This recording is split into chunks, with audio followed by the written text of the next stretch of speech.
¿Qué tal? ¿Cómo les va? Yo soy el doctor Mamani, soy especialista en medicina interna y voy a aprovechar una publicación que vi que explicaba un poco qué era el internista y un diálogo que, a modo humorístico, que publiqué para explicar un poco de qué se trata la especialidad de medicina interna y por qué por ahí es tan difícil de entender, porque es un nombre que por ahí a la gente no le aporta, inclusive a propios colegas, no se entiende muy bien qué hace el especialista en medicina interna.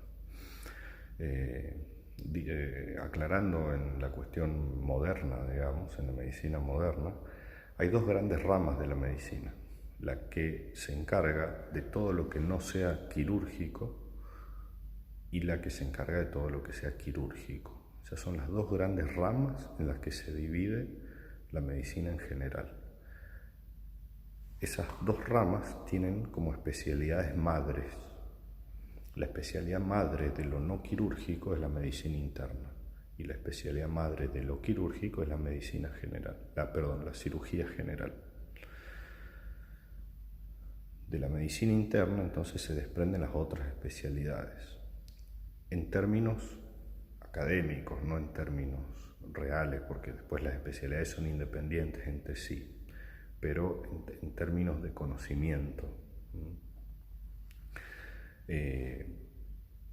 Entonces las especialidades clínicas, que se llama clínico a todo lo que no sea quirúrgico, por eso el internista es el clínico por excelencia, pero no es el único clínico. Un cardiólogo puede ser un cardiólogo clínico también, un neurólogo es un médico clínico, neurólogo, y así. Hay distintas especialidades que son clínicas y después hay especialidades que son quirúrgicas. Por ejemplo, un neurocirujano es una especialidad quirúrgica. Y hay especialidades que son mixtas, porque tienen una parte clínica y tienen una parte quirúrgica. Y hay especialistas de estas especialidades que se dedican más a una parte o a otra. Por ejemplo, la urología. La urología es una disciplina que tiene mucho de quirúrgico. Sin embargo, tienen que hacer clínica también. Hacen consultorio y hacen la parte clínica también de urología. Después hay otras especialidades que tienen poca. Por ejemplo, el nefrólogo es una especialidad más clínica. Y así, digamos. El internista es la especialidad que engloba todas las otras especialidades. Por eso es el médico, por ejemplo, un médico de cabecera por excelencia. Es el médico al que todos los otros médicos consultan cuando hay que unificar al paciente. Por ejemplo, un paciente que está viendo un cardiólogo por algo cardiológico, pero que a la parte de eso tiene diabetes, tiene también una enfermedad de la sangre y demás. Independientemente de que pueda haber al especialista en diabetes y demás, el médico que va a englobar todo eso, el que tiene la comprensión de todo lo que le pasa al paciente, es el médico internista. Y de hecho el camino natural, el camino bien encarado de la salud del paciente, de cómo es el médico internista, es el que coordina al paciente y lo va derivando a los distintos especialistas. Y después el paciente vuelve al internista y este es el que unifica lo que dijo el urólogo con lo que dijo el nefrólogo, con lo que dijo el cardiólogo, con lo que dijo el neurólogo, porque es el que ve todo eso y comprende todo lo que hacen estos otros especialistas. ¿Por qué se llama medicina interna? ¿De dónde viene el nombre? Porque uno dice, bueno, pero ¿qué tiene que ver lo que hace con cómo se llama? Pasa que uno tiene la cabeza en esta época, que es en la época moderna, pero esto es un nombre que viene desde hace mucho tiempo. Viene de la época preanestésica. ¿Cómo era la medicina en la época preanestésica? Y inclusive si nos vamos más atrás todavía, en la época medieval, existía medicina avanzada ya en la época medieval, que se dictaba en universidades, pero estaban en la zona árabe, en las madrazas árabes.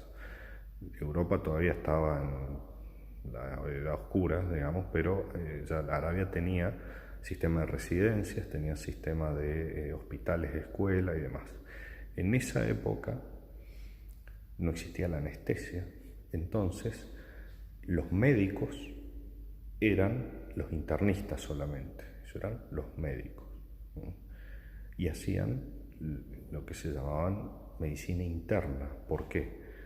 Porque se encargaban de interpretar lo que pasaba dentro del organismo a través de la semiología, que son los signos y síntomas que presenta y que uno encuentra en el paciente.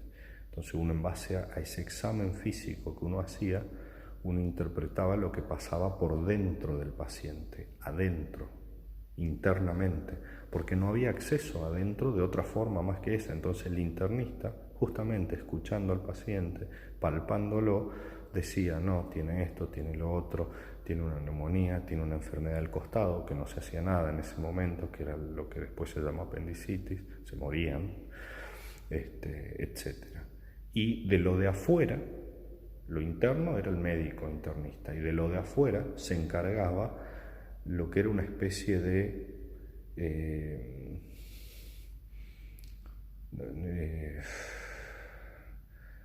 era lo que llamaban un cirujano barbero, que era una persona que se transmitía empíricamente el conocimiento, era de un maestro a un aprendiz, donde se transmitía ese conocimiento, y eran barberos, o sea, afeitaban, pero aparte hacían toda la otra parte que no la hacía el internista. El internista, el médico, sabía hacerlo, pero era considerado como un trabajo de segunda categoría, entonces no lo hacía y lo dejaba para los cirujanos barberos, que eran los que se encargaban, por ejemplo, de las uñas infectadas, que se encargaban de las amputaciones, que se encargaban de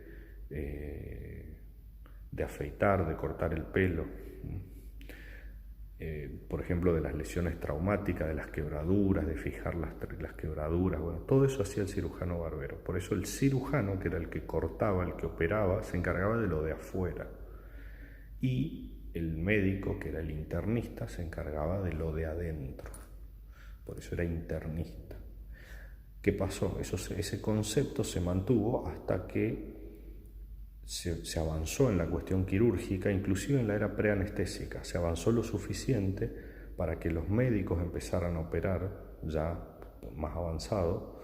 Entonces ya lo hacían los médicos, ya eran médicos cirujanos, ya no era el cirujano barbero de la época medieval, sino eran médicos cirujanos. Entonces ahí se igualó la especialidad de medicina interna con la de cirujano, eran médicos ambos. Y después surge la anestesia, y eso permite al cirujano adentrarse al cuerpo. Y entonces empezó a ser al revés. El internista, como veía desde afuera lo de adentro, pasó a un segundo plano para evaluar lo interno, y lo interno lo evalúan los cirujanos, porque abren y ven lo que está pasando por dentro. Entonces por eso por ahí el concepto quedó al revés hoy y no se entiende tanto. Bueno, espero que haya servido el video. Es una explicación rápida y así, sacada de la galera, sin preparar nada en particular. Son conocimientos previos nada más de esto. De hecho, estoy de guardia, así que espero que haya servido. Bueno, y cualquier otro tema que quieran abordar, lo dejan en los comentarios. Un abrazo.